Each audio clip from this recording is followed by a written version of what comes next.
会社に1億円の損失を与えた大失態。アミノ ID で全商品1円に設定。1円販売という前代未聞の不祥事。私が一括更新でミスをしたの？これが本当の在庫一掃。赤字覚悟の倒産セール。1円販売の注文通知のメールが滝のように流れ込み、1万件を超えていったのです。やっとあの目障りな女が聞いてくれる。謝罪に追われながら去っていく無残な光景。運命は最悪の形へ向かって回り始めようとしていました。動画は瞬く間に拡散され、苛烈に炎上していきました。東京の洗練されたオフィス街に構えるギャル服メーカー、リークダイヤ。そのネット通販部門のフロアでは、今日もキーボードを叩く乾いた音が響いています。窓際で黙々と作業に打ち込むのは EC サイト運営管理担当の如月亜美です。彼女は社内でもよりよりの有能な社員として知られていました。膨大な注文データの処理、CSV の一括作業、そして顧客の心をつかむバナー制作。亜美が手を動かせば、まるで魔法のように仕事が片付いていきます。しかし、その背中を忌々しげに睨みつける視線がありました。同じチームの同僚、天塚のぞみです。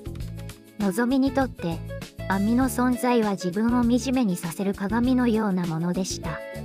また如月さん、部長に褒められてる。どうせ裏で媚びでも売ってるんだろ。のぞみは心の中で毒を吐きます。のぞみ自身も決して仕事ができないわけではありませんが、亜美の圧倒的なスピードと正確さの前では、どうしても霞んでしまうのです。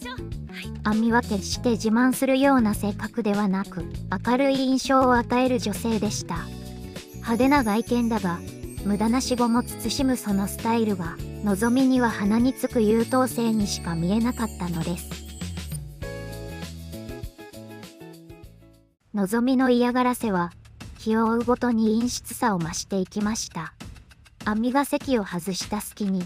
彼女の大切な企画メモをゴミ箱へ捨てたり、共有ファイルの設定を密かに書き換えて作業を遅らせたり、さらに、亜美のデスクに置かれたお気に入りのペンを隠し、彼女が困っている姿を遠くから眺めては、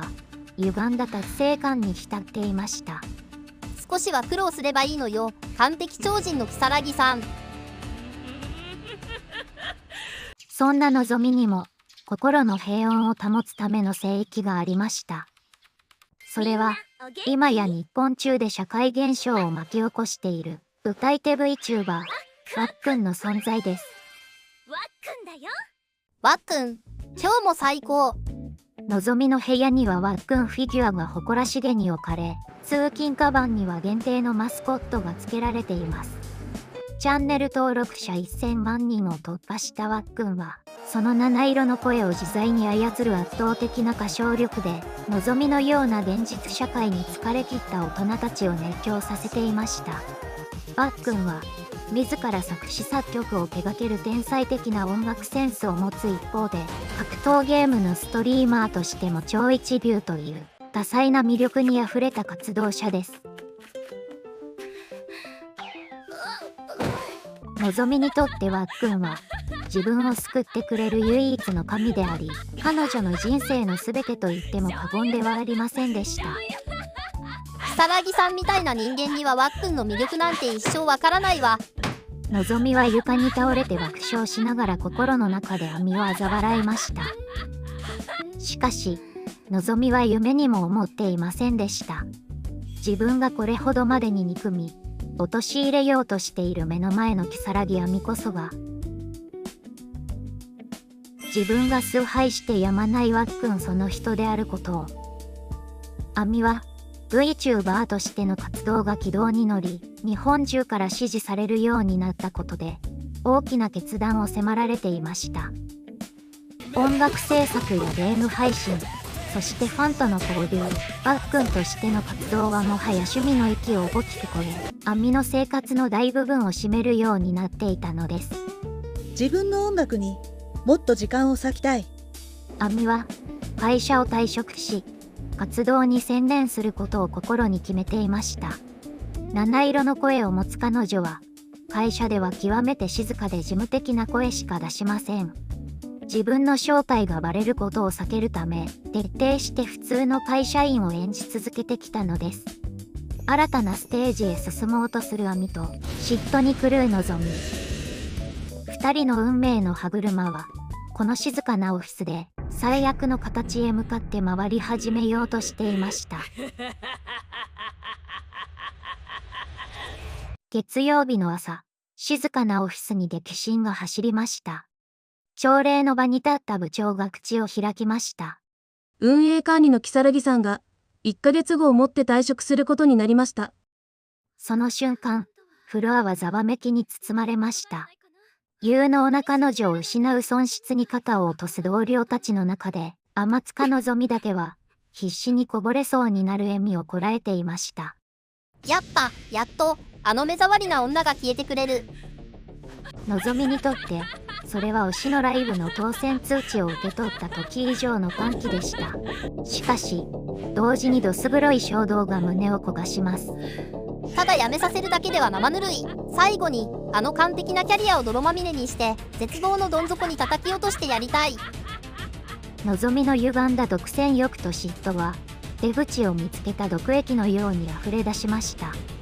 彼女の脳内では亜美がこれまでの実績を全て失い、謝罪に追われながら去っていく無残な光景が完成度の高い物語のように再生されていました。一方、退職を決めた如月亜美は淡々と引き継ぎ資料の作成に入っていました。彼女の VTuber ワックンとしての活動はもはや一企業の会社員として片手間にこなせる規模を超えていたのです。自ら作詞作曲を手掛け、格闘ゲームのストリーマーとしても頂点に君臨するチャンネル登録者1000万人という数字は彼女に自由とそれに見合う責任を与えていました。もはや社内での誰かの嫉妬や嫌がらせを相手にする時間は彼女には1秒も残されていません。これからはワックンとして全力で皆に声を届けたい。そんな前向きな決意を抱く亜美の後ろ姿に、のぞみは音もなく近づいていきました。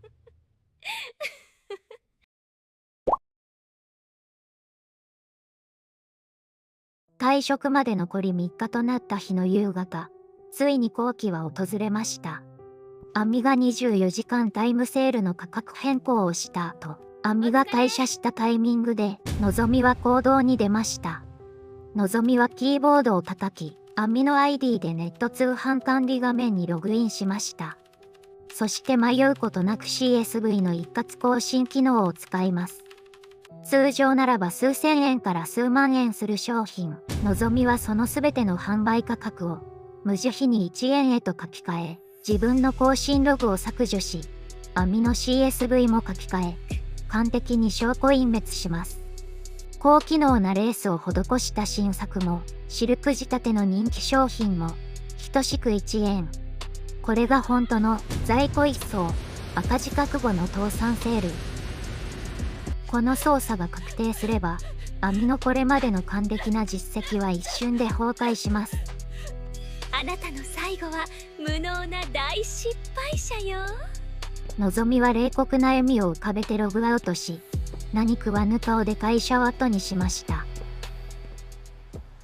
翌朝、事務所の電話が鳴りやまない異常事態に、亜美は凍りつきました。注文通知のメールが滝のように流れ込み、1円で販売された注文件数は1万件を超えていたのです。すべての商品が在庫切れ、管理画面を確認した亜美は、全身の血の気が引くのを感じました。嘘。私が一括更新でミスをしたの？自分が CSV の価格設定でとんでもないやらかしをしたと思い込んだ亜美は、その場に崩れ落ちました。会社に1億円の損失を与えた大失態。退職直前のあまりにも残酷な絶望。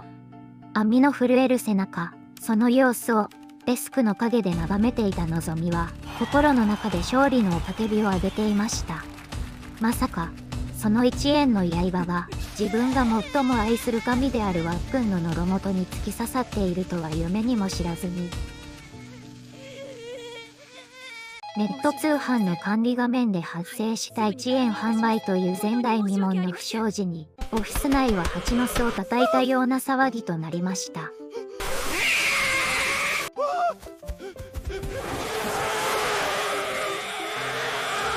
会社側は即座に法的な手続きを開始し、ご表記を理由としたキャンセル対応に追われることになります。被害は何とか最小限に食い止められましたが、退職を目前に控えた如月亜美の精神的なショックは計り知れないものでした。自分が一括更新の際に操作を誤ったと思い込んだ彼女は、責任の重さに打ちひしがれ、まるでもう二度と立ち上がれないかのように肩を震わせていました。その日の夜、天塚のぞみは勝利の余韻に浸りながら、いつものように自分の神である VTuber わっくんの生配信を心待ちにしていました。画面が切り替わり、待機画面からわっくんの声が流れた瞬間、のぞみは異変を感じます。いつもは明るくリスナーを鼓舞するはずのわっくんの声が、今夜に限ってはひどく弱々しく、消え入りそうだったからです。いやー、実は最近、本当にへこむことがあってさ。仕事でありえないミスをしちゃって、電話が鳴りやまなかったんだ。その言葉を聞いた瞬間、のぞみの指先から体温が奪われていきました。わっくんが語る、最近の出来事、仕事のミス、鳴りやまない電話。それは自分が網を陥れるために仕掛けた卑劣な罠の内容と、あまりにも残酷に、そして正確に一致していました。のぞみの目の前がチカチカと点滅し、心臓の鼓動が耳元でうるさくなり響きます。まさか、そんなはずはない。そう自分に言い聞かせようとする指先は、止まらない震えでスマートフォンの画面を叩いていました。今まで配信と仕事を両立させるために精一杯頑張ってきたつもりだったんだけど、最後にあんな失敗をしちゃうなんて、本当に自分が情けなくて、ファンの皆の声を聞くのも辛いくらい、今は絶望してるんだ。のぞみの耳に届くわっくんのトロは、彼女が昼間、オフィスの片隅で見た網の絶望した横顔そのものでした。のぞみはガタガタと震えながらわっくんの過去の歌唱動画を再生し、同時に昼間の網の声を脳内で何度も再生しました。七色の声を自在に操るわっくん。そして徹底して感情を押し殺したような網の事務的な声。しかし、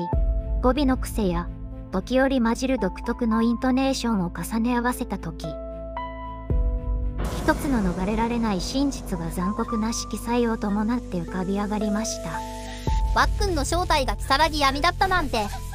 のぞみの脳内はパニックに陥りました。彼女が今まで目障りな女として憎み、最後には社会的精神的に抹殺しようとした相手は、彼女が人生の全てを捧げて愛し、心から崇拝してきた唯一無二の神だったのです。自分が仕掛けた嫉妬の罠が、世界で一番守りたかったはずの牛の心を粉々に砕き、その瞳から涙を流させてしまった。のぞみは自分がしでかしたことの取り返しのつかない重大さに気づき、激しい吐き気と自己嫌悪に襲われました。愛する神を自らの手で汚し、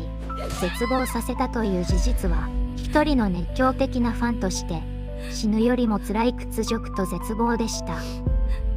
それと同時に、もし自分の犯行がバレれば、会社を追われるだけでなく、1000万人もの熱狂的なファンたちを全て敵に回し、社会的に抹殺されるかもしれないという、底知れぬ恐怖が彼女の全身を支配し始めました。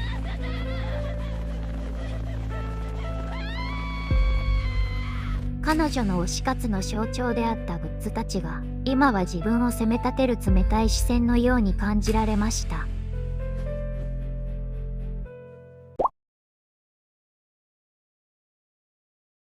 ついに如月亜美の退職日当日がやってきました。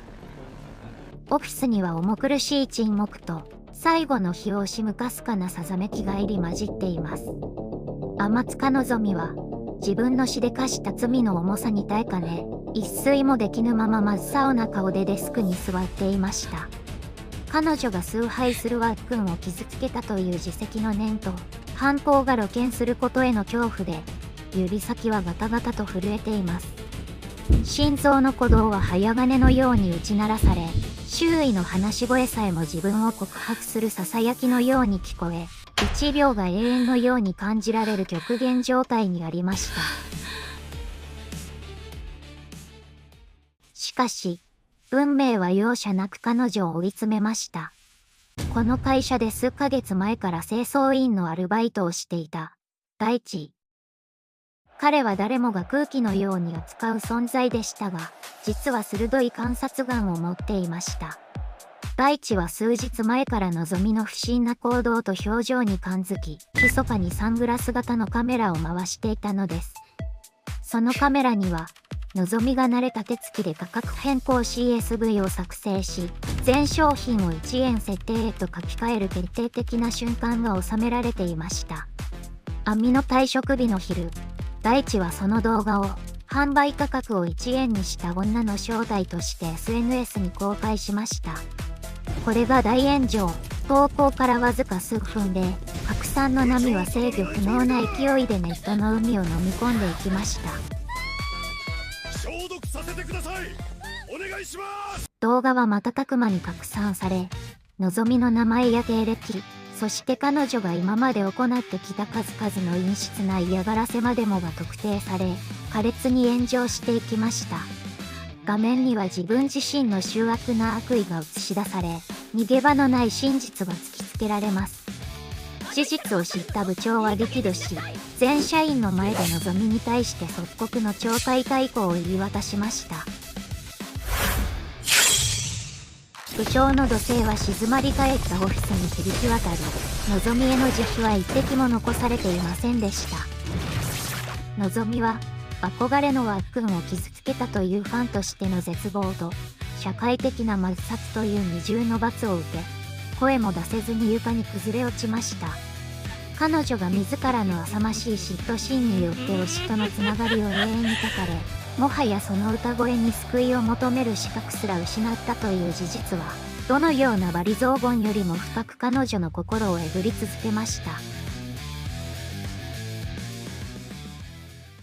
騒然とするオフィスの中で、如月亜美だけは静かに立ち上がりました。自分のミスではないと証明され、長年抱えてきた会社員という仮面を脱ぎ捨てる時が来たのです。彼女は、先ほど連絡をもらった大地に小さく会釈をしました。そしてこれまでの比例を恥じるような眼差しで見送る同僚たちに一度だけ深く一礼しました。今までお世話になりました。その声はいつもの事務的なトーンではなく、透明感に満ちた七色の響きを帯びていました。その場にいた全員が最後の挨拶だけで彼女が本物であることを悟り、息を飲みました。自由を手にした彼女の活動は、これから本当の黄金期を迎えることになります。そして誰にも縛られることのない輝かしい未来へと一歩を踏み出していきました。その足取りは、かつてないほど軽やかで力強いものでした。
アイドルコスモ結成前の物語、小田の告白を拒んだメイ。その代償は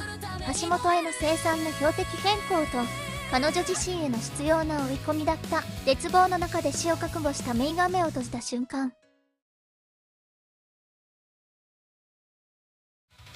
ワクワクしてる心